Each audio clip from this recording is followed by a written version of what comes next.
Bienvenidos a Pisco y Hilorio. Hoy un viaje desde nuestros restaurantes a las bodegas y productos de la tierra, con nombres importantes de la gastronomía. Pisco y Hilorio, un sabor que inspira. Hola David, ¿qué tal?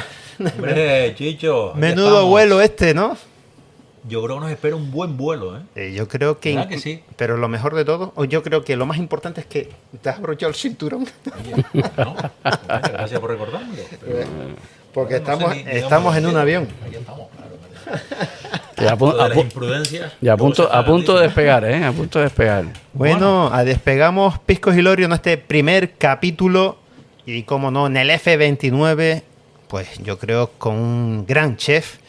Y presentamos, David, a Inti Rancés. Muchas gracias por estar aquí con nosotros en tu casa, en el F29. Sí, mira, a un mes de vuelo, pues muy contentos aquí en el F29 Gastrogrill, como nos hemos hecho llamar.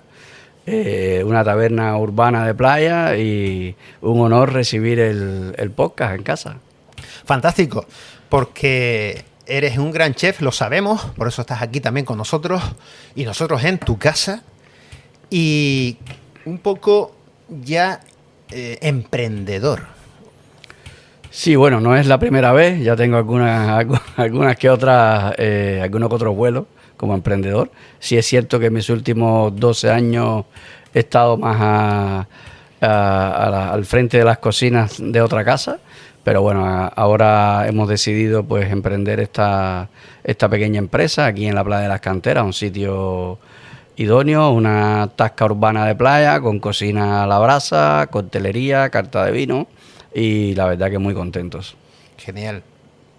¿Cómo nace Inti Rancés con ese sueño que tuvo en su momento? Seguramente fue así, o impulsado por alguien o por algo que te llevó a dedicarte a la cocina. Bueno, la verdad que en principio las circunstancias, ¿no? Yo me gradué en una escuela de cocina en La Habana, Cuba, en el año 94. Tuve la gran suerte de que en esa época había una posición del gobierno a crecer el turismo, crecer la gastronomía y bueno, yo me monté en esa corriente. Luego estuve trabajando 2-3 años en hoteles en La Habana y luego estuve navegando, trabajando en cruceros. Y hace 23 años pues me radiqué aquí ya en Canarias y en esta maravillosa isla. Por supuesto. Y bueno, la gastronomía en sentido general es mi pasión. Me he enamorado de la cocina a la brasa, del mundo de los vinos. Ya sabes que tenemos esa afición en común. Bendita afición. Y bueno, es el oficio que he hecho toda la vida. Me encanta, lo disfruto. Sabemos que es duro, sabemos que es un oficio muy sacrificado. Pero también tiene muchas cosas buenas y muchos buenos amigos que se hacen también en la profesión. Por supuesto. Has tocado una fecha para mí incluso importante, el año 94. Hablamos de Cubanacán. Correcto. Así se llamaba la empresa en la que estábamos, sí. Porque muchos compañeros, David, recuerdas, en la época de los comienzos fantásticos, yo diría que de lo mejor del Hotel Escuela Santa Brígida de Kansas, y fueron muchos cubanos de Cubanacán a estudiar allí. Sí, de hecho, algunos de ellos trabajamos juntos en Cuba. Uno de ellos trabajó conmigo en un hotel en Cuba y recién nos hemos visto aquí. Ha venido incluso a volar con nosotros. Sí. Y sí, fue una época muy bonita. Lo que pasa es que, bueno, los tiempos después se torcieron, pero bueno, nos ayudó a formarnos en nuestros inicios, sin duda, sí. Para ser chef, ¿vale? Hay que estudiar, hay que prepararse, pero te has inclinado por la parrilla. ¿Por qué? A ver, los cocineros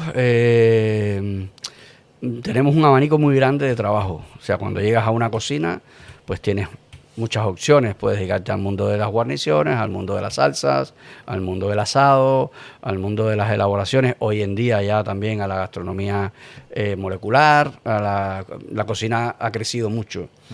A mí siempre tuve una afinidad con el mundo de la brasa, pues porque por un gusto personal. Nos reuníamos con los amigos.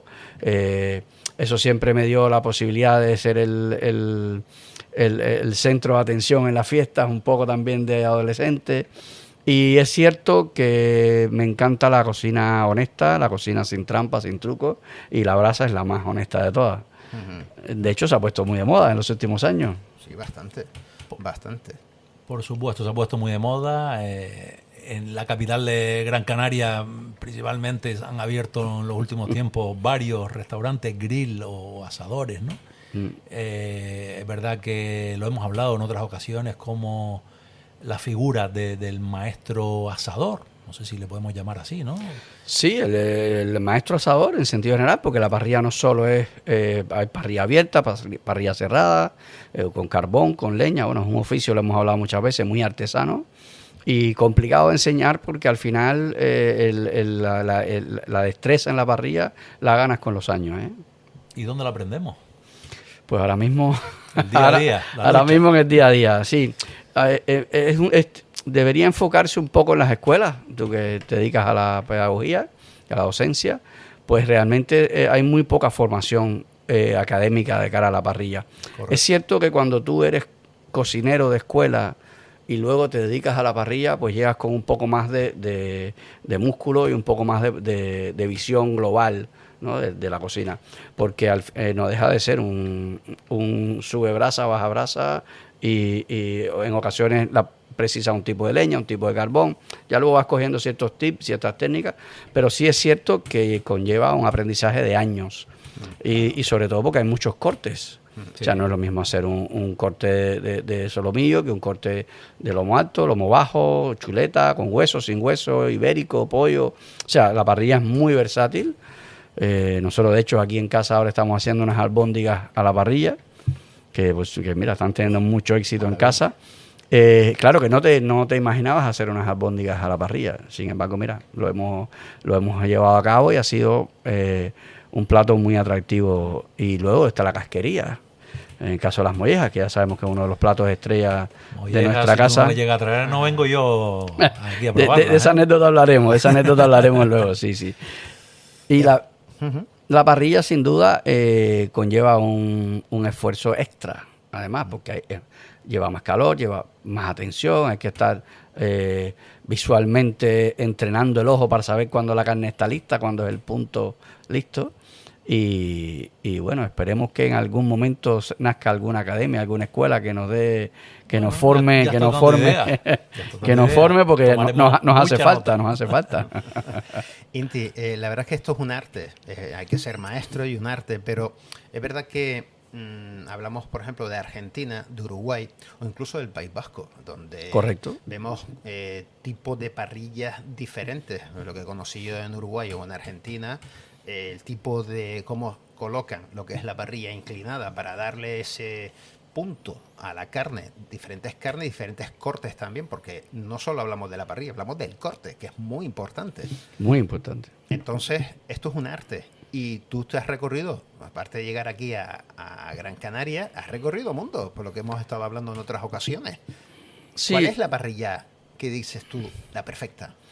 No, yo creo que bueno, hay varias zonas en el planeta, hay varias zonas que son históricamente, por varias razones, centros típicos del mundo del asado, ¿no? Estábamos hablando de Sudamérica, de Argentina, Uruguay, Colombia, Perú, Ecuador, o sea, son países con una gran tradición de asado, pero un asado muy, muy personal. Luego está la zona norte, la zona del País Vasco, que tiene otra parrilla muy diferente, la zona de los Pirineos, Francia, tiene una parrilla muy personal. Yo, desde mi punto de vista, todas tienen una gran tradición, lo cual aportan sin duda un camino hecho. Yo he ido hilando, porque también podemos hablar del norte de Estados Unidos, con las cocciones largas de ahumado, que son muy bonitas también y que aportan hoy en día. No se concibe una casa de bocata sin un buen pastrami o sin un brisquet. Sí. O sea, que también cuando ya llevan tantos años en Estados Unidos con casas de brisquet famosísimas y casas de asado largos de humo de muchos años, ¿no? Entonces, al final yo en mi caso he intentado unir todo lo que he encontrado en esos viajes o en esos eventos en los que he participado, y he encontrado mi manera de trabajar, inclusive tocando un poquito de cada uno de estos tipos de asados. Prefiero las parrillas abiertas porque me gusta visualizar mucho cómo va evolucionando los colores de la carne. Pero también hay mucha parrilla cerrada, como es el caso de los hornos de carbón cerrado, que están muy de moda además. Están reconocidos ahora mismo. Pero a mí personalmente creo que para algunos tipos de cocción son muy útiles, pero para un restaurante que tiene comandas al unísono es un poquito complicado porque visualmente no le ibas. Pero bueno, aquí al final el resultado, si el restaurante funciona con un tipo de parrilla u otra, o un tipo de asado u otra, está bien logrado. ¿Y la madera es tan importante como dicen? O sea, una de pino, roble o incluso poner sarmiento, que no es la primera vez. Correcto, sí. De hecho, yo creo que ahí puede haber incluso estar el sello del maestro asador. O sea, no es lo mismo usar el sarmiento. El sarmiento, por ejemplo, es muy usado para hacer arroces, arroces al fuego. El sarmiento es perfecto porque produce una llama muy bonita y muy potente para los arroces que necesitan ese punto de fuego importante. La leña también produce aromas, de hecho, hierbas aromáticas secas también podemos usar para lograr aromas. Y bueno, y los carbones, que hay muchos tipos. A mí, por ejemplo, uno de mis preferidos es el quebracho blanco, que normalmente viene de Argentina o Uruguay, porque es un carbón muy potente, muy duradero, para un servicio largo. Entonces también depende del tipo de servicio que hagas. ¿Entiendes? Lo importante es trabajar, yo siempre digo, cuando tanto la leña, el sarmiento o el carbón esté bien logrado, que esté al rojo vivo, que esté, o sea, no trabajar, como decimos los asadores, con un carbón crudo o con una leña cruda que no ha terminado de encenderse. Eso produce sabores químicos, produce humos que no son agradables y puede incidir en el producto final. Pero sí, sin duda, tanto leña, carbón, sarmiento puede convertirse en el sello de un asador, sin duda, sí.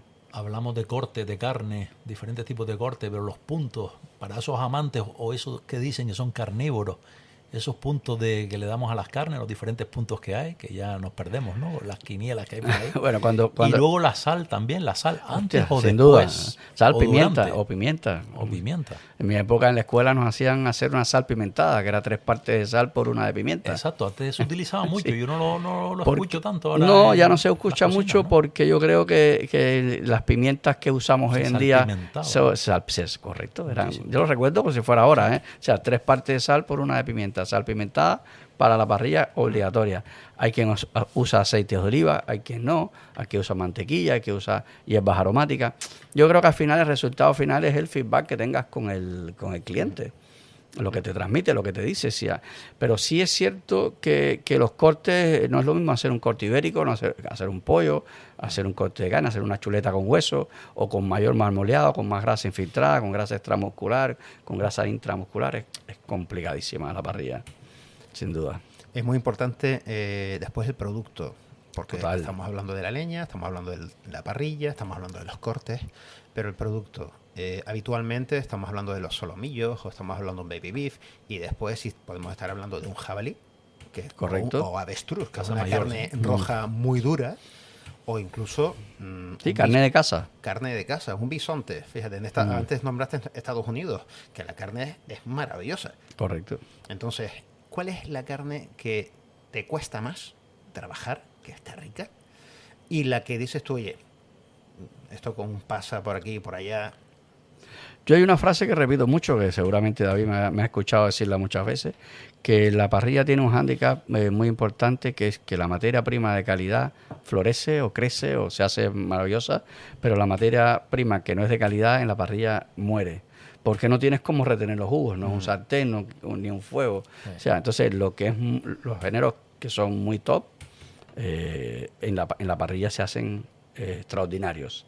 Y los que no lo son tanto, pues en la parrilla aparecen justamente porque no tienes cómo retener jugos, no tienes cómo retener los sabores, ¿no? Los pierdes Entonces hay mucha, en caso de, por ejemplo, de la carne de casa, mucha de ella no es recomendable para parrilla, porque los músculos son más duros, son animales que están salvajes, tienen unas características que no son ideales, salvo algunos cortes como puede ser el solomillo, que son más tiernos, Pero lo que sí es cierto es que esto al final se va convirtiendo en un prueba-error. Y ya hoy yo puedo a lo mejor decir, este corte sirve para parrilla, este no, después de haberlo probado y después de haber cometido el error. Entonces yo creo que ahí hay, por eso vuelvo otra vez al inicio de la conversación, de que es un oficio tan artesano que solo se puede enseñar con años delante de una parrilla. De otra manera es muy complicado. Quizás mejor utilizar plancha entonces para la carne de caza. Sí, o guisos, claro, sí. Es que también según qué carne, qué animal, qué corte, si era realmente salvaje. Hay mucha carne de caza que ya no es salvaje, sino que se cría, que hay ganado ya de ese tipo. Pero sí, sobre todo los cortes nobles. Los cortes nobles van muy bien a la parrilla y los cortes menos nobles van mejor a cocina a baja temperatura. Y también cada producto, cada carne tiene sus cocciones también, no solo sus puntos, sino versatilidad incluso. Pero fíjate que cuando hablamos de puntos, yo me centraría en los cortes nobles. Estamos hablando de solomillo, lomo alto, lomo bajo, picaña, entraña, cortes más nobles porque además tienen más marmoleado, más grasa infiltrada y les llega mejor el calor y la fibra se rompe mucho mejor, ¿no? Claro. Pero claro, cuando estábamos en la escuela nos hablaban de poco, medio y hecho. Sí. Hoy en día tenemos arrebatado, poco, muy poco, medio, 3/4, 3/4 más, subo los zapatos, muy hecho, requete hecho, ¿no? Y luego fíjate que aquí voy a destacar la importancia del personal de sala, porque hay un rango de error muy largo en lo que un cliente entiende por lo que es un medio hecho, por lo que ese personal de sala interpreta que le está pidiendo ese cliente, por lo que ese personal de sala escribe en la comanda y lo que en cocina el parrillero ha entendido que le ha escrito este personal de sala.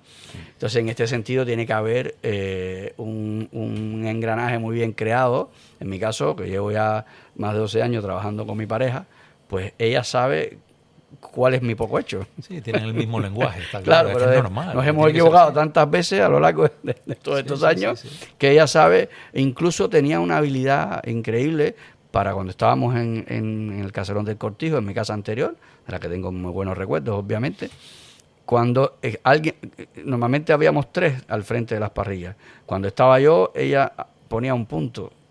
Cuando estaba el otro chico, Luis, por ejemplo, ya sabía que él pasaba un poquito y le ponía otro punto. Claro. Y si estaba el otro chico, entonces tenía esa habilidad. Por eso es tan importante volver a recalcar el tema de sala, que entiendan cómo funciona, porque así nos facilita. Tienen que hablar el mismo lenguaje para que llegue al cliente como tiene que llegar realmente. Y fíjate otra cosa que estás diciendo, que al final es la importancia, por supuesto, pero los briefings que hay que hacer súper importante el día a día y yo creo que además se ha perdido ese momento tan importante por la prisa con la que andamos siempre y por el horario que nos lleva siempre de cabeza, de hacer ese pequeño momento de juntos, sala, cocina y gestión, pues sentarse oye, hoy queremos poner este plato fuera de carta, queremos trabajar este producto, atención con este error, el cliente ayer se quejó de tal cosa, y ese momento yo creo que se ha perdido, salvo lugares donde hay un poquito más de tiempo, vamos siempre pillados. El servicio tiene que ser comunicativo si no estamos hablando de cine mudo, está claro. Es que al final la sala es tan importante como que es la cocina. Está claro que es relaciones públicas, como has dicho. Es muy importante de cara a muchas cosas. El briefing y todo esto. Si hablamos de la sala y todo lo que está pasando en la actualidad, bueno, podemos estar aquí horas hablando de ello. Horas. Voy a centrarme ahora, si te parece, David, en el F29. Porque la verdad es que es atractivo el lugar como un sitio novedoso, ya conocido anteriormente. Correcto. Y dijiste, oye, ¿por qué no abrimos aquí un gastro grill? Y una carta sencilla pero muy atractiva, porque a mí el plato que más me ha llamado la atención ha sido el cachopito. Sí, mira, bueno, este sitio maravilloso que ya llevo unos años abierto fue es el sueño de un amigo que se llama Omar, además, que lo conocí hace 23 años cuando llegué aquí a Canarias, Coincidimos trabajando en lo que era el archipiélago, los pescaditos, cuando estaba el kiosco de Rita. Sí, esa puntilla maravillosa que a mí me trae muy buenos recuerdos, porque fueron mis inicios en Canarias, y casualmente ahora regreso de nuevo a la puntilla, después de 23 años. Él es ingeniero de aviación, le encanta el mundo de la aviación, y diseñó este sitio para cumplir su sueño gastronómico, aunque ya no se dedica a la gastronomía, a cumplir su sueño gastronómico. Hace unos meses pues tuvimos una conversación, él necesitaba que alguien se encargara de que el sitio funcionara de otra manera, y a mí me apetecía desde hace mucho tiempo llevar el mundo de las brasas a un sitio menos formal desde el punto de vista de restauración, y por eso lo hemos llamado Gastrogrill, ¿no? O sea, un poco haciendo alusión a la gastrotasca que se ha puesto tan de moda en España y en Canarias, y me parecía interesante pues aprovechar el sitio, porque además, como David, todo el que me conoce sabe que para mí mi sitio preferido es el aeropuerto y los aviones, porque son los que me permiten viajar y conocer otras gastronomías y enriquecer mis conocimientos, ¿no? Y es cierto que, por ejemplo, en el caso de Cachopito, he hecho estos últimos 2 años viajes a Asturias, me he quedado enamorado y prendado de la gastronomía asturiana, pero claro, traer un cachopo a Canarias y a un sitio como este era muy complicado, y decidimos hacer una versión más pequeña, que además increíblemente hay clientes que te siguen por la razón que sea en las redes, y si vieron una foto mía comiéndome un cachopo en Asturias y me pidieron que les hiciera uno. No tenía el corte de carne ideal para hacer un cachopo, y lo que hice fueron 2 cachopitos. Fue exitoso el modelo y se quedó. Se quedó, y ahora mismo además es imposible quitarlo, ¿eh? O sea, ya.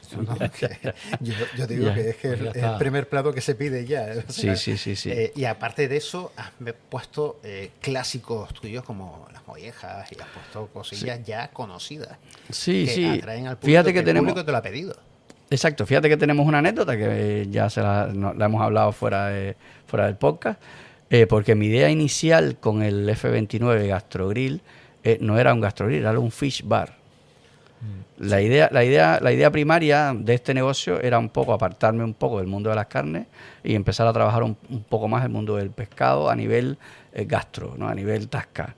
Entonces quería hacer un fish bar, donde haríamos pues ceviches, tatakis, tiraditos, todo enfocado al mundo del mar. Pero ¿qué nos pasó? Que cuando ya teníamos el proyecto en la mano, nos empezamos a encontrar con amigos y clientes, y las primeras exclamaciones eran, bueno, las mollejas las vas a tener, bueno, los chorizos parrilleros los vas a tener, oye, tu chimichurri ahumado lo vas a tener, oye, tuvimos que rectificar el tiro y hacer un F29 Gastrogrill con los platos que nos identifican, por lo que los clientes nos siguen, y luego ya se verá si logro poner alguno de esos platos del Java Fish Bar. Seguro que sí, tú eres un hombre muy inquieto y seguro que sí. ¿Y la oferta líquida qué nos puedes decir? ¿Qué pisco nos podemos tomar aquí? El local ya era conocido por la coctelería, entonces quisimos mantenerla. Hemos fichado a Richard, un chico que es muy bueno en la coctelería. Correcto, sí, muy bueno. Muy bueno. Y la verdad es que la hemos mantenido, y no solo la hemos mantenido, sino que la hemos enriquecido. Incluso hemos hecho platos para maridar con la coctelería, y hemos hecho una coctelería de altura, nunca mejor dicho, ¿no? A 10.000 pies. A 10.000 pies. Y luego pues hemos diseñado una carta de vino que en un principio iba a ser muy pequeña, pero claro, cuando empezamos a crearla, todos esos vinos que nos gustan, que no queremos dejar de tener en casa, pues creció. Necesitábamos poner vinos de la gastronomía canaria, o sea, vinos de Lanzarote, vinos de aquí de Gran Canaria, y bueno, al final se ha quedado una carta de vino bastante extensa. Hemos tenido que comprar copas de calidad, hemos tenido que implementar, pero bueno, nos gusta, nos encanta, y disfrutamos mucho cuando sorprendemos a los clientes con los vinos y encontramos ese vino calidad-precio que marida muy bien con nuestra cocina. Y creo que los estamos logrando en este más corto plazo de vuelo que llevamos, y lo estamos logrando, sí. Te has traído a Habana, La Habana para acá. Bueno, La Habana va conmigo siempre, eso es inevitable. Porque aparte que tienes esos cócteles clásicos, daiquiris, los mojitos, también ha habido mucha creatividad en la carta. Cosas tal vez novedosas. Hay uno que se llama Turbulencias. Y todavía no hemos tenido ninguno. Este vuelo va muy ligerito. El vuelo va muy bien. De momento vamos bien. Estamos por las nubes. Sí. Sí, ya sabes que la coctelería y La Habana es algo que va implícito en la piel nuestra, o sea, lo tenemos en nuestro ADN. Y los mojitos además suelen ser nuestro caballo ganador. O sea, pero vamos recreando cada vez más, vamos creciendo cada vez más. Y hay otros cócteles, como puede ser el cubanito, que no es más que una versión del Bloody Mary, pero con ron cubano. Ajá. Y ya tenemos clientes que vienen buscándolo. Curioso. Sí. Es curiosísimo. La verdad es que ese ingenio, creatividad, La Habana lo tiene todo. Sí, yo creo que al final el cliente te va ayudando, te va guiando, te va enseñando ese camino que a lo mejor tú estás dentro trabajando y no lo ves. Ah. Y el cliente un poco te guía, sí, sin duda, sí. Y de todos estos años en diferentes lugares, restaurantes, incluso ahora, ¿cuál es ese plato que te pide el cliente y tú dices, ostras, me cuesta hacerlo? Ese plato que dice, no me queda más narices que tenerlo en carta porque me los piden. Te voy a ser muy honesto, creo que no existe ese plato.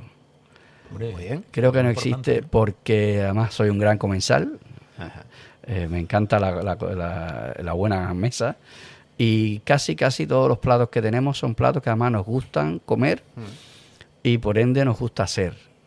Pero bueno, sin duda el plato más laborioso o que más dificultades lleva son las mollejas de ternera.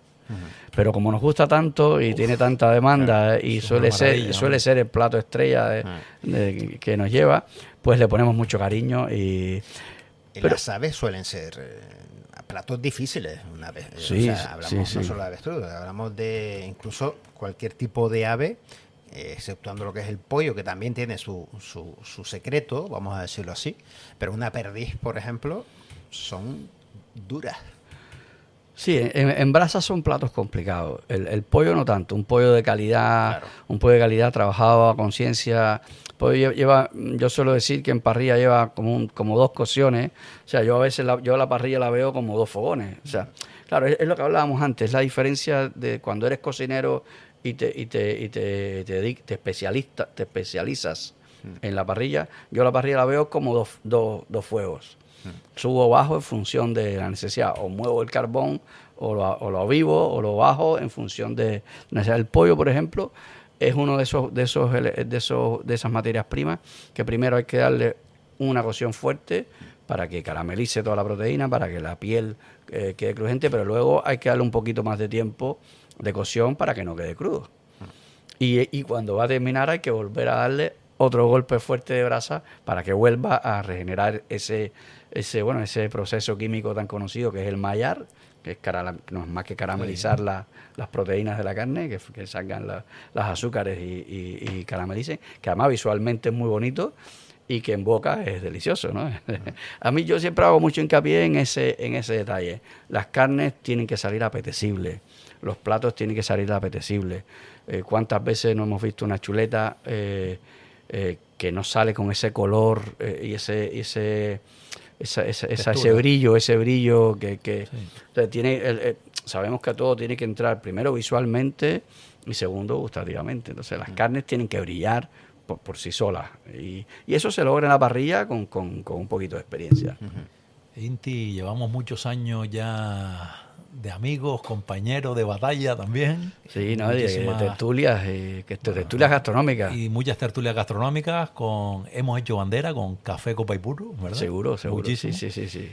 Pero yo sé, y en los años, el transcurrir de los años que hemos ido compartiendo, eres una persona bastante humilde, bastante centrada en tu oficio siempre, dedicado también mucho a la formación, eres un tío que investigas, que que vas a muchas visitas también, bodegas, ganaderías, todo lo que sea de productos y demás. Pero también, ¿qué nos puedes decir de... Tú has recibido también reconocimientos, premios, galardones? Sí, algunos hay. Algunos hay. Sí. Puedes decírnoslo, ¿no? Sí, yo siempre suelo decir que al final, mira, ahora todos somos chefs. Ahora, oye, que yo muy orgulloso de serlo, ¿eh? Yo creo que además los años me lo han dado. Puedo decir que soy, porque he gestionado cocinas, ¿no? Grandes. Pero bueno, ser cocinero yo creo que lleva implícito ser humilde. Cuando un cocinero deja de ser humilde y deja de mirar a la tierra que lo sostiene y tener los pies bien puestos, deja de aprender. Y si deja de aprender, pierdes el encanto. O sea, es mi opinión, una modesta opinión. Estoy contigo también. O sea, yo creo que es súper importante. Sí, recuerdo que con ASIRE, con la Asociación de Cocineros de Canarias, fuimos a participar y nos traímos. Era la primera vez que una delegación de Gran Canaria se presentaba a un certamen nacional de cocina. Iván Pulido, Tomás Lip y aquí un servidor. Fuimos a participar a ese concurso y nos llevamos el tercer lugar. Bueno, o sea, traímos a Canarias por primera vez un tercer lugar nacional de España. Creo que fue muy bonito, fue una experiencia maravillosa. Además, trabajamos esturión, que era un pescado que no es común verlos en las cocinas. Y fue un certamen, conocimos muchos cocineros, bueno, fue maravilloso. Luego participamos también en el récord Guinness de la barra de tapas más larga del mundo. ¿Ah, sí? Que eso fue en Sevilla, sí, también con ASIRE. Llevamos unas tapas canarias con chorizo de teror, almogrote, y ahí en aquel puente, en aquel río, se tiraron 17 kilómetros de barra y se rompió el récord y se hizo el récord nacional, el récord Guinness de la barra de tapas más larga del mundo. Bueno. La verdad que fue otra muy bonita experiencia. Luego fuimos finalistas del certamen de parrilla en Saraus, que organiza Okeland, que van todas las comunidades autónomas de España. O sea, hay un nivel de parrilla brutal. En mi antigua casa, según la guía Qué Bueno Canarias, fuimos también mejor asador de Canarias en el año 22, 23, si no me equivoco. O sea, que algún reconocimiento ha habido y es muy bonito, ¿eh? Pero en mi caso personal, el reconocimiento más grande que puede un cocinero es que los comensales regresen, que los comensales repitan los platos, vuelvan a pedirte ese vino que le sugeriste aquella vez. A mí me encanta salir a sala, lo sabes. Me encanta conversar con los clientes. Yo por ejemplo, lo agradezco mucho. Qué importante. Claro. Tengo la suerte también de trabajar con mi mujer, que llevo 12 años trabajando con ella y me hace la mitad del trabajo. Un binomio, un equipazo. Obviamente. Ustedes dos, pero sí es verdad que el reconocimiento más grande que puede tener un cocinero, y repito, cocinero, no chef, ¿vale? Es que el cliente vuelva a tu casa, que el cliente repita ese plato que le gustó y que el cliente repita ese vino que le aconsejaste, que además cuando le hagas un postre fuera de carta o un plato fuera de carta, lo pida y te lo valore. Yo creo que ese es el reconocimiento que tiene que tener un cocinero. Y también dejarte guiar por, ¿no? Encajar las críticas. Sí. Que los cocineros no sabemos encajar las críticas. Uy, cuidado, ahí hay algunos. Hay mucho ego, hay mucho ego. Muy bien, lo has repetido 2 veces, lo de cocinero, claro. De chef. Hace muchos años leí un artículo que decía, bueno, se titulaba así, hay muchos chef y poco cocinero, ¿no? Sí, bueno. También es verdad que el tema de televisión ha machacado mucho y ha engañado bastante, lo digo claramente. Hombre, mira, una cosa es el tema de cocinar y chef. No, primero, para llegar a ser chef, primero tienes que ser cocinero. Eso está claro. Y estar muchas horas entre fogones y muchos años. Y estar, pues, aguantando de todo. Y encajando bien las críticas. Encajando las críticas y demás. Después ya, bueno, puede ser y tener tu estrella Michelin, pero ¿cuánto se tarda en tener una estrella Michelin? Años. O sea, y muchas cosas. Y mucho curro. Y mucha imaginación, mucho trabajo. No es fácil. Nos olvidamos de la jerarquía de la cocina, ¿eh? Muchas veces ya pensamos que de cocinero hay chef cocinero, ¿no? Es que luego viene luego viene la gestión. es lo más Porque, complicado. la gestión, porque ya a la vez que tienes tu propio negocio, hay un tema gestión, un tema escandallo, un tema coste, que es muy complicado. Porque ¿Cuál es nos encanta. la mejor fórmula? No, para tener un local. la mejor Cada fórmula, uno tiene la suya, mejor está fórmula claro, es pero- ser rentable. Si no eres rentable, bueno. no hay nada que hacer.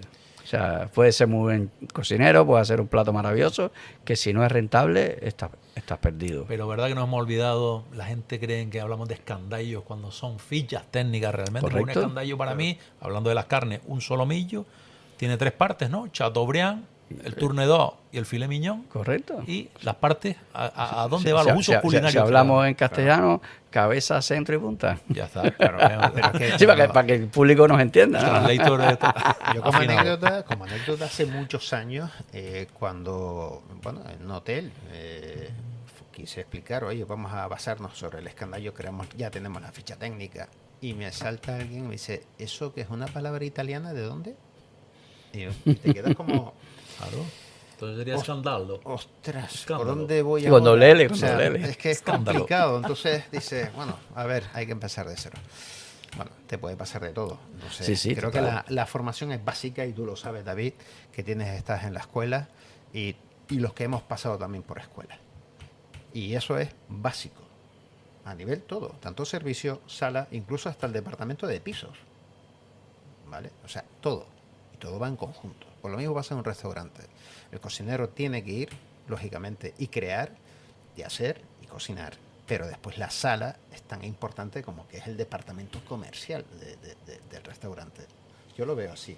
Y después ya, si encima el cocinero, como bien dices, como decías antes, sale fuera, oye, a hablar con los clientes. Es Siempre muy he dicho que importante. el primer director o el primer relaciones públicas de un hotel es el director del hotel. Y hay muchos directores que están debajo o sea, dentro de la oficina. No, hay que salir, hay que relacionarse, hay que estar ahí. Ese es el mejor feedback que vas a tener. Sin duda, sin duda. No, es muy bonito además cuando la gente te elogia o te dice unas palabras muy bonitas con respecto a un plato, pero el problema está cuando te dicen que la cocina, que el plato tenía mucha sal, o que era muy picante, o que no les gustó, o te dicen palabras no tan agradables. Y hay que tener la capacidad de encajarlas. Llevas aquí un mes. Sí, justamente un mes y 17 días. Vale. Bueno, ¿Y cuál ha sido puntual. el feedback general que has tenido con los clientes, incluso aquí en La Puntilla, un sitio emblemático dentro de lo que es la playa de las Canteras? Lo que más me ha llamado la atención es la sorpresa. O sea, los clientes se sienten sorprendidos. O sea, los que llegan por primera vez, obviamente, los que nos conocen desde hace muchos años, pues saben lo que van o tienen una idea de lo que van a comer, ¿no? Pero lo que más nos gusta es la sorpresa que la gente no espera, a lo mejor en una tasca urbana a pie de playa, pues encontrarse una pluma ibérica 100% bellota, o encontrarse, ahora tenemos un lomo bajo de Black Angus en la categoría Grain Finish, que es terminado con grano. Son animales que a los 120 días alimentación con grano, pasto, y claro, la gente prueba esas calidades y no se espera encontrar productos de esa calidad en un sitio como este, ¿no? Claro. Y eso nos gusta sorprender en ese sentido, nos gusta que la gente empiece a decir, si te quieres comer una buena carne, pues vete al F29 Gastrogrill. Creo que es lo más bonito que nos está pasando. Incluso con la coctelería, ya empiezan a tenernos como referente en la zona, como si te quieres comer y después tomarte un buen cóctel, vete al F29. Es que aquí puedes venir David, hay que venir a almorzar, te tomas ahí tu cóctel, sigues enganchado y terminas cenando. No, Claro, puede pasar. No cierras, tienes un horario. El vuelo es largo. La prórroga, ¿sabes? El vuelo es largo. El vuelo es largo. Y hablando de vuelos, es verdad, y esto también lo hablamos ya hace una semanilla, ¿no? ¿A dónde nos va a llevar F29? ¿A qué destinos, no? Bueno, yo el objetivo primario del F29 es disfrutar de la gastronomía. O sea, es lograr ese sueño utópico que tiene todo cocinero o gastrónomo de venir a trabajar con ganas, de levantarte y decir, me voy a mi local a hacer lo que más me gusta. Ese es el primer escalón al que quiero llegar, ¿no? Ya hay algunos que me comentan que la zona o el local se me va a quedar pequeño. No quiero pensar en ello todavía. Quédate como está. No quiero pensar en ello todavía porque ya hay algunos que me han dicho, vas a tener muchos F-29. Y yo, hostia, no era la idea. No era la idea. El No. F-30-31. Sí. Entonces, claro, yo como sueño primario es venir a disfrutar de mi trabajo. Que cuesta y es muy difícil, lo sabes. Sabemos que en gastronomía muchas veces te levantas y lo primero que tienes en la cabeza es qué me espera hoy. Y yo quiero cambiar eso. Quiero decir, voy a disfrutar hoy de cocinar, de sorprender con buenos vinos, de sorprender con buenos cócteles. Ese es mi objetivo primario y el del equipo es lo que nos hemos planteado. Luego ya se verá. Claro, eso está claro. Estás empezando, estás, bueno, casi recién despegado, aunque lleves un mes y pico. Sí. Pero también un poco, perdón Chicho, también un poco el tema de qué ofertas, ¿no? ¿Qué nos puedes ofertar, a lo mejor, de otros países, de otros destinos, más allá que Canarias, Gran Canaria en este caso? Sí, bueno, queríamos aprovechar Llegaremos también a Cuba, ¿no? Sí, ejemplo, no, de hecho a Cuba, también de hecho a Cuba tendremos algo. De hecho llegaremos muy pronto porque ya tenemos preparada algún arroz con gris. Sí, ya tenemos preparado. Bueno, aprovechando la temática que tiene el local, estamos creando una especie de vuelo gastronómico y decir, bueno, hoy el F-29 vuela a Francia y nos traemos unas ostras y un champán. Que de hecho ya nos han llegado algunas para hacer las primeras muestras. Hoy el F-29 vuela a Perú y nos hacemos un buen ceviche con un pisco sour, por ejemplo. O volamos a nuestra tierra natal, a Cuba, y nos hacemos una típica comida cubana con yuca, tostones, con gris y masa de cerdo asado y un buen mojito. Tenemos que comprar billetes. Comprar billetes y además la flota puede crecer, ¿no? O sea, sí. Pero es curioso porque dijiste la fecha, un mes y 17 días y más o menos ha coincidido con la entrada de la temporada 25-26. Correcto. Y estamos en una zona que cada vez que vienes a pasear por esta fecha está lleno de extranjeros. ¿Cuál ha sido la reacción del extranjero? Porque como le guste a uno, ya habrá venido 2 veces y te puede venir el año que viene o en mayo, por ejemplo. Sí, bueno, aquí tenemos una pequeña ventaja, por decirlo de alguna manera, y es que el mundo de las brasas y del steak house al extranjero de paso normalmente le atrae.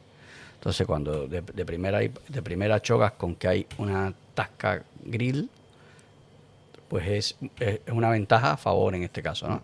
Sí es cierto que, por ejemplo, ya nos empiezan a pasar anécdotas de ese cliente, de ese turista que viene porque ya otro amigo le comentó que si quería comerse una buena carne, pues se acercara Y fíjate que estamos rodeados de restaurantes con brasa. O sea, Canarias está creciendo muchísimo de restaurantes con brasa. Lo hemos hablado anteriormente. Me preocupa quiénes son los parrilleros porque no hay escuelas de parrilleros, pero bueno.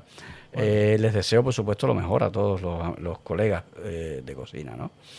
Pero sí, es un cliente muy agradecido, es un cliente muy fiel y claro, con la ventaja que tenemos de que llegan a un sitio como este, que aparentemente es informal, y luego se comen un buen filete o una buena chuleta de Black Angus de calidad, pues obviamente repiten y algunos han estado una semana y han venido 3 días, ¿eh?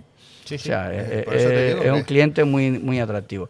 Pero sí es reconocer y además desde aquí de este podcast quiero agradecer a los clientes que nos han seguido de las anteriores casas donde he trabajado, que han sido muy amables y muy fieles en venir a vernos y en venir a comer al F-29. Fantástico. Aparte de que si te vienen los noruegos, vienen nórdicos, hay mucho nórdico en esta zona también, te pueden pedir un buen salmón parrilla. Correcto, ¿no? Y los ahumados, que le encanta el mundo del ahumado, claro. Y a mí, como también me encanta, pues lo llevamos fácil. Lo tienes fácil y has trabajado mucho. Me acuerdo Correcto. Que nosotros hicimos una vez un maridaje, ¿no? En Gastrocanaria fue. En Gastrocanaria hace un par de años. Sí, con la lubina, con ¿no? la lubina, correcto. Serviste 3 lubinas, 3 diferentes puntos, ¿no? Bueno, Sí, con diferente envejecimiento, diferente ahumado. Sí, entre ellas, pues eso, estaba tengo el un buen ahumado recuerdo de ese y Chocupi, estaba sí, fue muy bonito con sidras, bueno, sidras y vino de aquí. Sí, de correcto. Canarias. Le está dando mucho tema al vino, porque está aquí David, lógicamente. Sí, no, a ver, es que no puede fallar. A ver, Pero lo bonito de la gastronomía es que cuando te gusta, claro, cuando hablábamos de hacer visitas a bodegas, yo creo que es súper importante, por ejemplo, porque transmites diferente, vendes diferente, Sí, eso cuando controlas el origen de un vino. Casi todos, no quiero equivocarme, pero casi todos los vinos que tenemos en carta hemos estado en las bodegas. O hemos participado en catas de ellos y controlamos bien su origen y a dónde y qué vino queremos tener. eso es muy importante. Saber qué estás vendiendo para venderlo después. O sea, para, en este caso, disfrutarlo y que el cliente lo disfrute, ¿no? O sea, saber lo que estás vendiendo desde la base. Correcto. Desde la base, porque incluso desde el propio un ron, o puede ser un vino blanco, un vino tinto, incluso hasta la base de un buen mojito, quién sabe. Correcto, no es lo mismo. O sea, la coctelería que queremos dar lleva además que la materia prima sea de calidad. Ajá. O sea, y intentamos incluso que sea con calidad de origen. En este caso, si hablamos de mojito, pues que lleve un Habana 3, que Claro. es con el que se hizo famoso un poco en los últimos años, ¿no? Si vamos a hacer un cóctel con vodka, pues que sea un vodka de calidad. En el caso de Bloody Mary, si vamos a hacer un cóctel como un pisco sour o un cóctel que tenga tequila, como un margarita, que sea un tequila de calidad. Incluso hemos creado una línea en carta, en el caso de la coctelería, que tiene un business o un first class, o sea, y es el mismo cóctel, lo único que cambia la materia prima. Si quieres un cóctel first class, pues lleva un tequila de más calidad. Bueno, y le incrementamos el precio. Nosotros estamos volando en primera clase. Sí. Sí, no, yo pensé que no iba a poner un zumito naranja primero, pero bueno, first class. Pero... O pasta o pollo, pasta pero o pollo, ¿no? Se le pone o pasta y pollo. Ahí tengo otra anécdota, Cuéntanos, Sí, porque sí, nosotros sí sí la sabemos, pero es Sí, importante. bueno, es que tengo clientes que son ya amigos y eso es maravilloso, ¿eh? Por eso te hacía tanto hincapié en disfrutar del local y disfrutar de la gastronomía. Y tengo un cliente en este caso que es una amiga de muchos años y que, como siempre digo yo, han sobrevivido a mi cocina, pues entonces ya pues podía haberlos matado, ¿eh? Todos estos años, ¿no? Y llegaba de haber hecho una guardia, trabaja en sanidad, y venía la pobrecita muerta de hambre. Y yo le hice la broma de que, oye, ¿qué quieres que comes? ¿Qué quieren? Pasto a pollo, que es loco. Como estás volando en el avión, pues, y muchas veces te Claro, dicen, pasto incluso pollo. te dicen, ya no queda pollo, solo hay pasta. ¿No? Ya está, una única opción. Y le planteé la broma, bueno, ¿qué van a comer hoy? Pasta a pollo, no sé qué. Y esa me miró con una cara que casi me mata. Y me dijo, ¿cómo que pasta a pollo? No, yo quiero carne. Y fue simpático porque se quedó ya como broma de servicio, ¿no? O sea, ya solemos hacerla. Da juego. Da juego. Para estos vuelos da mucho juego. Mucho juego, sí. Y después también quería comentar algo de la sala. Pues estás con tu pareja, llevas pues 12 años juntos, trabajando, y lo importante que es... Sí, estoy vivo de milagro, ¿eh? Como tus clientes. Ahí podemos decir a rayos de un millón. Que lo importante que digo de lo que es la sala que estábamos comentando, que nos hemos olvidado de ella. El buen servicio, el abrir una Es súper botella de importante. vino. El abrir una botella de vino. Y luego el atenderte con una sonrisa, que Claro. Joanny lo hace muy bien, y es una persona también... Es que muchas veces las buenas parejas parecen hermanos, ¿no? Muchas veces. Sí. Porque son tal para cual. Entonces, el entrar, esa sonrisa, esa amabilidad, esa suavidad con cómo te habla, cómo te atiende, ¿sabes? Algo que al final está todo muy medido, muy calculado, pero muy bien, muy sutil, ¿no? Desde luego que sí, eso es tan importante que hablamos de todo lo que es el entorno que rodea, pues, de lo que estamos hablando ahora, del F29, ¿no? Y que va, creo yo, poco a poco, ya cogiendo más vuelos, Sí, sin duda. más rutas, nunca mejor dicho, y que, bueno, tienes por lo pronto lo que vemos aquí, Inti, tienes por lo pronto los pies en la En tierra, el cielo, en el cielo. en el cielo, pero que vas mirando hacia el cielo, pero que vas pisando fuerte. Hombre, los años no pasan en vano. O sea, la experiencia tiene que servir de algo. Te repito, queremos disfrutar del proyecto, queremos disfrutar de dar un buen servicio a nuestros clientes, queremos disfrutar de llevar a los clientes esos platos, esa materia prima que hemos visto en viajes. Mucha gente que nos conoce, hostia, tío, es que el local te viene a ti perfecto, con lo que te gusta viajar y con lo que te gusta visitar sitios gastronómicos, pues también. Y es cierto, y es lo que queremos hacer. Queremos que los clientes nos acompañen en este vuelo gastronómico, ¿entiendes? Y que disfrutemos juntos de ese vuelo gastronómico. ¿Y hasta dónde quieres llegar? Pues no lo sabemos todavía. Yo creo que... Pero tú tienes mucha ilusión y eres un tipo que siempre está dando a la cabeza. Sí. Lo que pasa es que, claro, ahora también hay que tener en cuenta el tema de gestión, el tema económico. Hay que tener muy claro cómo se invierte el dinero, cómo se lleva a cabo las acciones de gestión económica. Pero hombre, no me voy a negar a que existan otros F-29. O sea, sería injusto. No sé, que habría algún helicóptero también. Un helicóptero o un barco. Un portaaviones. Mira, tuve otro cliente. Es que además me encanta la relación con los clientes, porque tengo otro cliente que me ha dicho, vale, entonces el próximo va a ser un barco. Y hostia, pues no está mal. Entonces el próximo negocio va a ser un barco, el próximo negocio va a ser un submarino.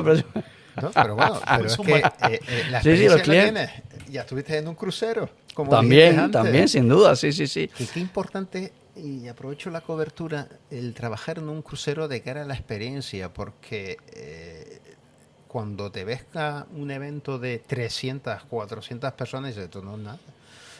Un crucero está dando de comer a 2.000 personas. Fíjate que curiosamente en uno de los cruceros que trabajé, no tenía plaza en cocina y trabajé en sala.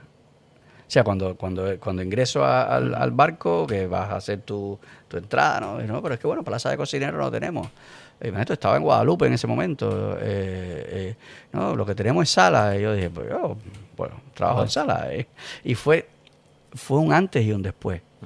Fue lo que me hizo ver la gastronomía de una manera más global, fue lo que me ayudó a entender más la sala, y luego incluso trabajé en otros cruceros de bartender, en sala, o sea, que al final los cruceros fueron 7, 8, 9 años, no recuerdo bien. Duro. Es un trabajo duro, era joven, me daba la opción de viajar, de conocer diferentes puertos, te abre los ojos.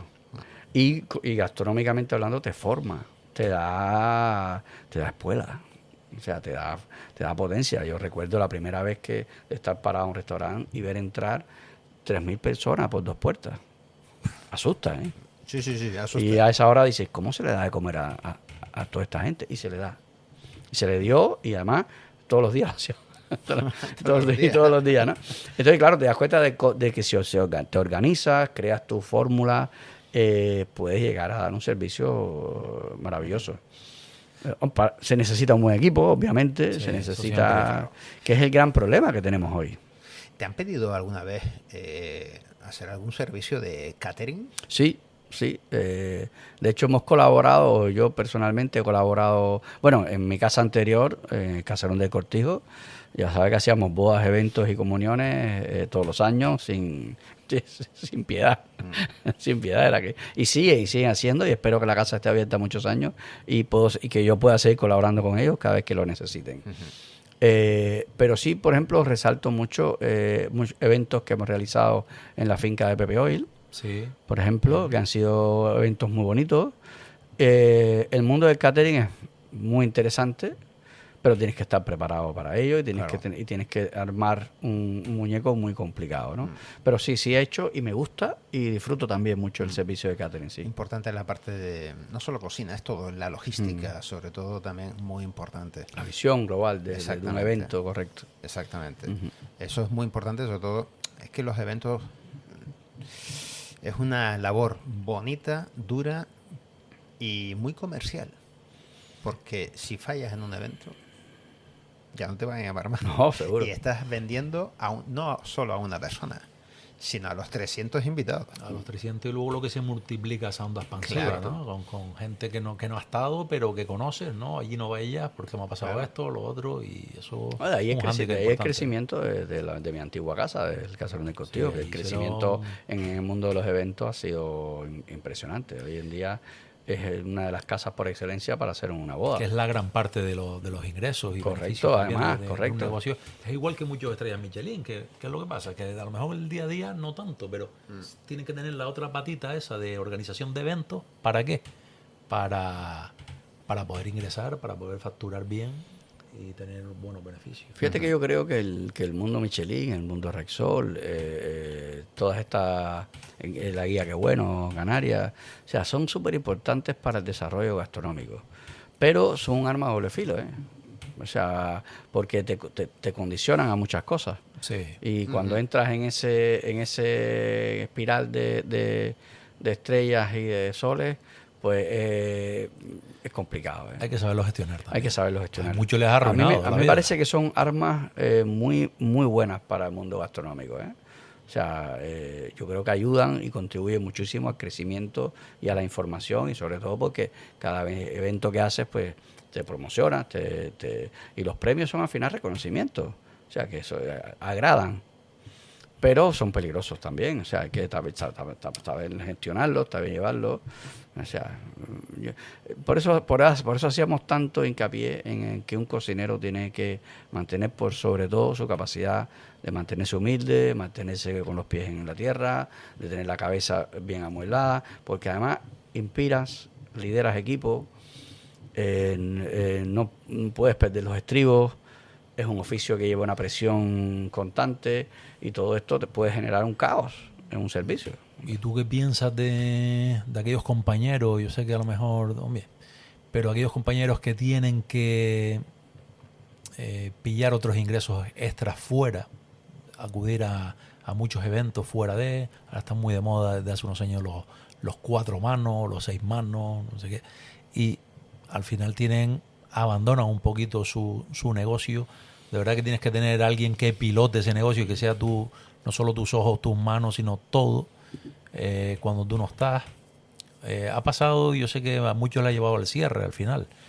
Entonces yo cada vez que lo veo, sobre todo gente joven, no sé cómo ves tú, bueno, esa parte, ¿no? Que ellos... Hombre, primero es difícil porque lleva un equipo detrás que sostenga esa ausencia del líder o del chef o el cocinero conocido. O sea, eso hay que sostener sostener esa parte, ¿no?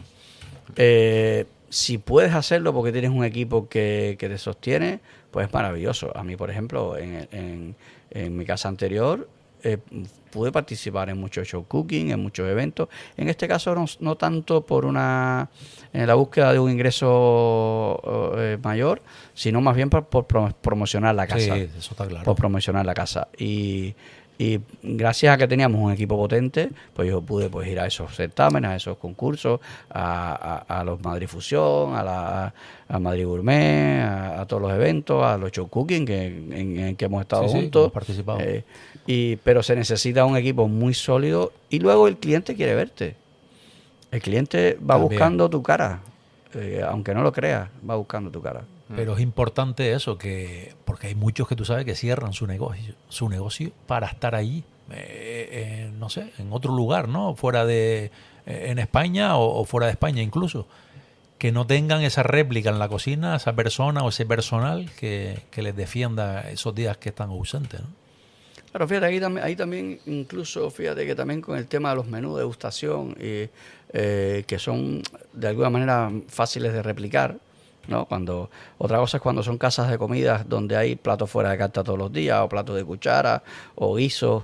Entonces yo creo que también va mucho que ver con el tipo de negocio que tengas. Cuando un negocio tiene un menú de degustación, es un poquito más fácil de replicar. Pero cuando es un negocio de cliente asiduo de todos los días, que van buscando ese plato fuera de carta, que van buscando esa mano del chef o esa mano del cocinero, es un poquito más complicado, Claro. ¿no? En Canarias, por ejemplo, tenemos muchos restaurantes, sobre todo de la zona norte, de la zona de medianía, sí. que vamos buscando ese plato del cocinero. Sí. Vamos a mencionar varios de ellos. Sí, pero, habla sobre todo de recetas estándar, ¿no? Que cuando hay un menú, pues oye, estandarizas, ¿no? claro, es fácil de replicar. Pero cuando tienes casas donde el cliente va buscando, sobre todo, no sé, esos fines de semana que te vas al norte, te vas a medianía, a esos restaurantes insignias de Gran Canaria, ¿quieres Esos mismos platos de cuchara ¿quieres uno verlo? quiere ¿Quieres probar. verlo? Sí. Me faltan platos de cuchara, ¿verdad? O sea, nos hemos criado muchos con los platos de cuchara. Y faltan platos Es de que un cuchara. buen potaje en ahora general. mismo, dices, oye, ¿dónde pruebo un buen potaje? ¿No? Que sí, Y los vale, guisos, hay y lo- sitios, lo- hay sitios, pero hay que localizarlos, tal. Pero claro, son también negocios que no aparecen eso en guías o publicaciones o incluso no utilizan las redes sociales y demás. Yo tiraría una lanza a favor de las guías en que abrieran el abanico. O sea, en que las guías, por ejemplo, tenemos, ¿no?, las más conocidas, ¿no? O sea, Michelin, Rexol, en el caso de Canarias, la guía Qué Bueno Canarias. Yo creo que deberían aparecer, abrir el abanico y buscar pues nuevas... vamos a buscar, por ejemplo, los platos de cuchara y crear una guía para platos de guiso, platos de cuchara, platos de cocina tradicional. Creo que hay muy pocas guías que representen este tipo de locales y que los premie también. O sea, en el caso de Canarias, el tema de los guachinches, de los bochinches, yo creo que deberíamos, mira, una guía de guachinche, una guía de bochinche, no existe, vamos, Aviva, hazte una. Bueno, ahora, Hazte una, a ver. ahora que hay tanto entre guachinche, sobre todo por Tenerife, y bochinche en Gran Canario, Pues mira, con el podcast, bueno, hay aprovechen mucho el por podcast hacer, y ¿no? que tiene un nombre muy llamativo, y se hacen también la guía Pisco Hilorio buscando Entre pisco y pisco nos quitamos los hilorios. Una de las cosas que, fíjate, tenía aquí apuntado para preguntarte era el tema de los proveedores, porque tan importantes son a nivel de elegir el producto que tú quieres, sobre todo para tu parrilla. Porque nos Correcto. olvidamos, hablamos de la sala, hablamos del cliente, hablamos del producto, pero el que te lo trae también, o sea, el proveedor. Y trabajas carnes, trabajas con diferentes proveedores, trabajas solo con uno. ¿Cómo suele trabajar Inti Ramsés con Sí, mira, con yo los productos? el tema de la materia prima lo divido como en tres partes, por decirlo de alguna manera. Nos gusta mucho tener productos de proximidad, nos gusta tener muchos productos llamados hoy kilómetro cero, nos gusta tener relaciones con los ganaderos, con los productores de aquí de Gran Canaria. Nos gusta tener el producto exclusivo, que no tengan muchos locales, ¿vale? Y nos gusta tener una buena relación comercial con los proveedores. Entonces, lo divido como en ese producto calidad-precio maravilloso o ese producto top élite que a lo mejor en los alrededores no tengan muchos locales, ¿vale? Y sobre todo hago un énfasis muy grande en tener una muy buena relación con los proveedores. Yo tengo mucha suerte en ese sentido, la verdad. En este caso, tengo en el mundo de las carnes, pues tengo unos proveedores maravillosos. Ahora, como somos un restaurante pequeño, pues ya no traigo tanto producto directamente de origen, pero sí en mi antigua casa, en el Caserón de Cortijos, muchas veces traíamos productos directamente de origen. Allí hicimos, por ejemplo, jornadas de batallas de bueyes, con diferentes tipos de bueyes. Hicimos jornadas con el Capricho, con Bordón, que fueron maravillosas. Y hemos traído muchos productos directamente al Caserón. O sea, con Acuanaria, por ejemplo, hemos desarrollado la lubina envejecida, que ahora mismo es un plato estrella del Caserón del Cortijo, que es una lubina que envejecemos 6-7 días en cámara de maduración y después ponemos a la brasa, y ahora mismo es un plato estrella. Tenemos muy buenas relaciones, por ejemplo, con el proveedor de aquí, Acuanaria, y nos da un producto maravilloso. Y soy muy dado a tener buenas relaciones con los proveedores. Nos gusta visitar la bodega de los vinos que tenemos. ¿Entiendes? Nos gusta tener clientes como David, que nos ayudan y nos enseñan nuevos vinos. Y de eso se trata, yo creo. La gastronomía es pura sinergia. O sea, yo creo que no podría existir una gastronomía sin sinergia, sin unir, sin alimentarnos unos a los otros. Sería improbable, creo yo, ¿no? Y lo que estás diciendo que es muy importante, conocer el producto, ¿no? Conocer el producto, El origen, conocer al el origen, productor, el el origen, conocer esas materias primas que están ahí desde el campo hasta luego, oye, poderla comprar en el mercado, ¿no? En este caso los diversos proveedores. Las sales también, las sales que tenemos aquí en Gran Canaria, que seguro y aceite. Pero seguro cuando tú utilizas sales, harás un guiño a Gran Canaria también, ¿no? De las diferentes sales que tiene. Sí, tenemos mucha suerte en ese sentido. Sí. Y luego, que antes lo has nombrado, bueno, vamos a la parte de promocional, a Pepe Oil, ¿no? Con sus diversos productos, que tú también has colaborado con él en ciertas cosas o en ciertos diseños de algún producto, ¿no? Sí, además, ¿qué pasa? Que como tenemos además platos como el stick tartar o los tiraditos de pescado, estas cosas que llevan siempre un toque picante, pues es maravilloso poder decir y recomendar. Y, mira, pero esas sales con toques picantes, ¿no? Los sales con tonos picantes, aceites, salsas. O sea, es muy bonito transmitir al cliente que eso se cultiva en Gran Canaria, que se produce en Gran Canaria y que además pueden visitar la finca. O sea, es maravilloso poder. O sea, si pudiéramos hacer eso con todos los productos sería maravilloso. Pero bueno, por suerte también hay que hacer un guiño a la gastronomía nacional. O sea, yo por ejemplo tenemos los ibéricos que son bellotas 100%, que tienen una calidad brutal. Y bueno, en Gran Canaria no tenemos ese tipo de productos. Claro, hay que buscarlo fuera. O sea, el kilómetro cero, yo siempre digo, es muy bueno cuando es bueno. Pero no todos los kilómetros cero son buenos. O no son buenos para tu negocio o para tu tipo de gastronomía. ¿Vale? Claro. O sea, sí, se pueden ubicar en otro. Claro. Tenemos aquí en Gran Canaria, por ejemplo, el tema de los quesos. Producto único. O sea, no tiene sentido si... Producto estrella. Claro, le has dado a la guinda del pastel. O sea, si tú tienes una carta de quesos, en tu carta tienes una tabla de quesos, no tiene sentido que no tengas quesos de Gran Canaria. Porque kilómetro cero es el mejor producto que tiene Gran Canaria. O sea, es básico. O sea, y además el cliente quiere probar, sobre todo en esta zona, un buen queso. Ahí, por ejemplo, tenemos una muy buena materia prima. Sí. Buen producto, el queso flor de guía.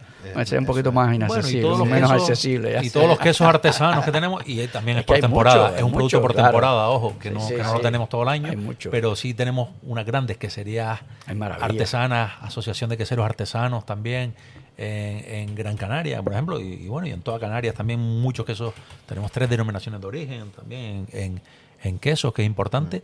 Pero fíjate que solo aquí en Gran Canaria tenemos unas 80, si no más, queserías. Importante. Ya tengo hambre, fíjate. El Hilorio me está nos echamos un pisco, ¿no? Sí. Hombre, yo creo que tomamos un pisco y un Hilorio. Ya, tenemos Hilorio, ¿no? El próximo podcast con comida en la mesa. Sí, lo que pasa es que vamos a poner a más de uno y una con los dientes muy largos y salivando constantemente. La verdad que sí. Inti Rancés, la verdad que ha sido un placer hablar contigo en este vuelo a punto de aterrizar. Nos han dicho que nos abrochemos otra vez. Sí, estamos a puntito de aterrizar. Mira, y el día, bueno, parece que está un poco nublado hoy, pero mira, no ha habido ni turbulencia, ni tormenta, ni nada, ni rayos y truenos. Me encanta lo que pone los reposacabezas: vuela, fantasea y relájate. Correcto. La verdad es que ha sido un placer, Inti Rancés, estar aquí en este primer programa de Pisco y Hilorio, donde hemos visitado Cuba, hemos visitado muchas parrillas y nos has contado muchísimas cosas. El honor ha sido mío, o sea, poder colaborar y participar en este programa, que ya le auguro que también va a tener un vuelo muy largo. Y esperemos que sí. Sí. Hombre, yo creo que hablar de gastronomía es siempre agradable. Y yo creo que además el programa va a ser un éxito, no solo que es el primero, sino todas las entrevistas y los que hagan.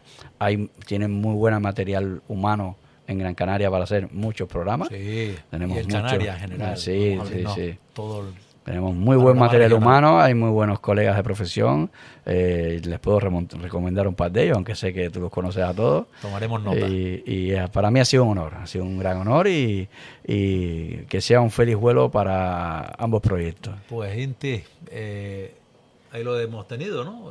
Una persona totalmente humilde, sincera, llana, una persona que desborda para allá donde va y en pasión. cada palabra esa pasión, ¿no?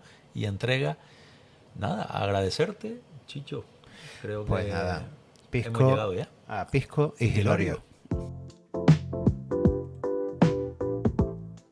Pisco y Hilorio, un sabor que inspira.